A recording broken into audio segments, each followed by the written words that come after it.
welcome to this week's edition of In the Dugout, the first of 2017. Start by asking, how are the lads looking? Preparations so far? Any injuries? Only the normal ones who have had the clear-outs, but you know they're all coming back. The boys are away on camp this weekend. It'll be tough.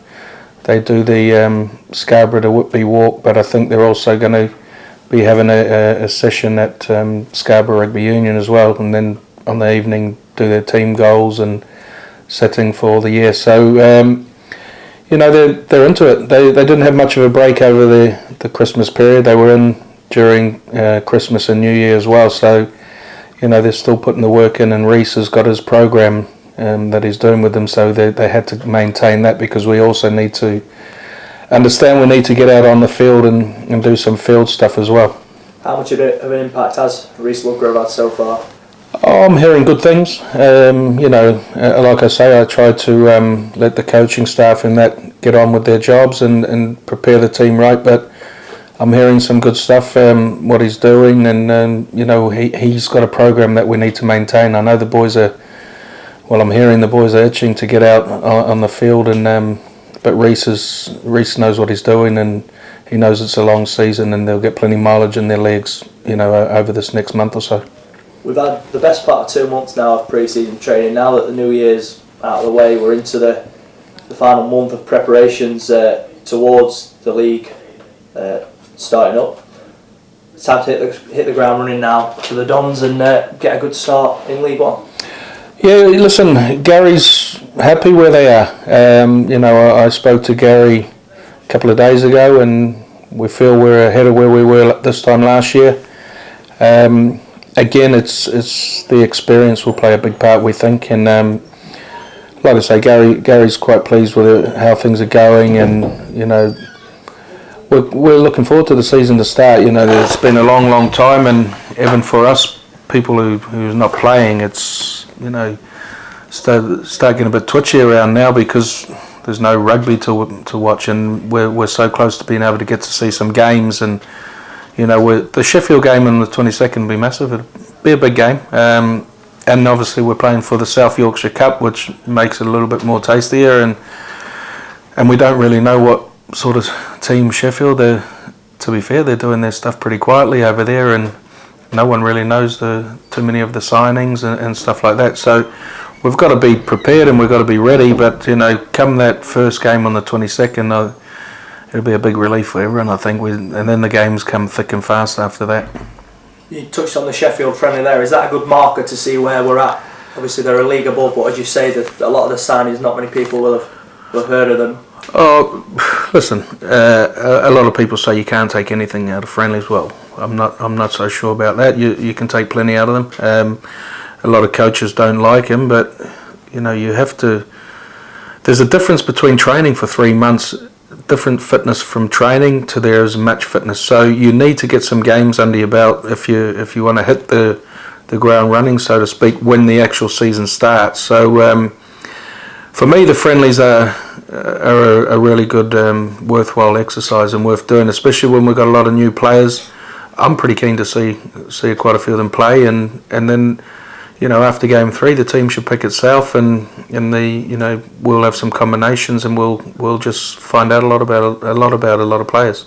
So are you expecting all the new signings to gel quickly and start firing from the off? Oh, we've been in training a long time. You'd like to think that they'll gel with. Yeah, of course. But there's some competition for places. So, like always, every year somebody's going to, you know, spring up and wow everyone, and you think, and that's through pre-season friendlies. So when they play a game and spectators or fans haven't heard about so-and-so player, and they see him play and they go, whoa, he goes, all right, then there you go. He picks himself. The club's announced the chance for fans to sit in the executive boxes for the 3 pre-season friendlies. How much of a chance is that for fans to experience games from a different perspective instead of sitting out in the cold early on in the season? They can sit back and enjoy themselves. I think it's something we want to do for most of the year. That, you know, we understand people have some special occasions all throughout the year, and it's something we discussed in our mop-up meeting at the end of the season. That, you know, could we do a box for supporters or birthdays or anything, special occasions on the match day, and we'll try it out in the friendlies, and we've already had a few people take it up actually, and for the price it's value, and if you want to do something different and get served and sit in the box and see what it's like, I think it's great, and like I say, special occasions, just book a box, and then if you want some food, you order your food through the centre plate, and there you go. But I think it'll go well.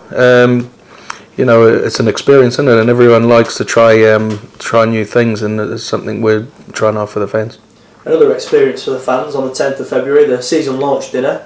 Experienced rugby league figures, Adrian Morley and Robbie Hunter-Paul, both guest speakers there. Just touch on that and what fans can expect. Oh, well, listen, we're after a big year this year, and I've said it before. It's we've all got to be in it together, and speaking with Gary, I'm trying to arrange for all the players to be there, the players' partners to be there, sponsors to be there, and that way we're all tight. And we're as an ex-player, when the players come to the games and they go in the change room and they bring their partners and they think they're on their own, well, they're not. As soon as they go upstairs and when they get to know each other on these functions, then the players can fully focus on the game and not worry about their missus and the kids and all that, knowing that they go upstairs and they know a few people. We've got some new personnel, and what we need to do is get everyone to know each other. Then they can arrange to go to the away games together and drop your missus with so and so's partner, and they're all one group, and the sponsors too. And it's the week before the season starts when we go to Keighley.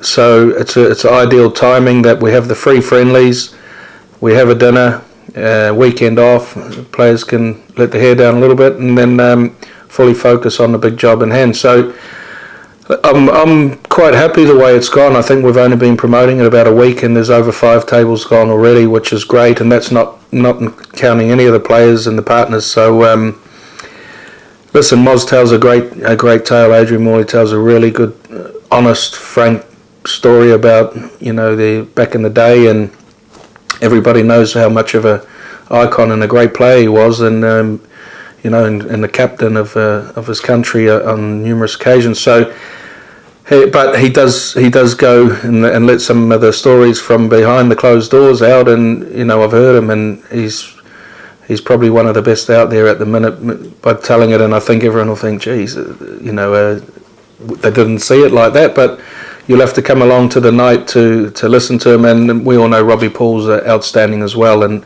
he'll be emceeing it, and Moz will be the guest speaker, but Robbie will certainly have some tales to tell as well, and he's done a lot of favours for this club, which we appreciate, and I'm looking forward to it.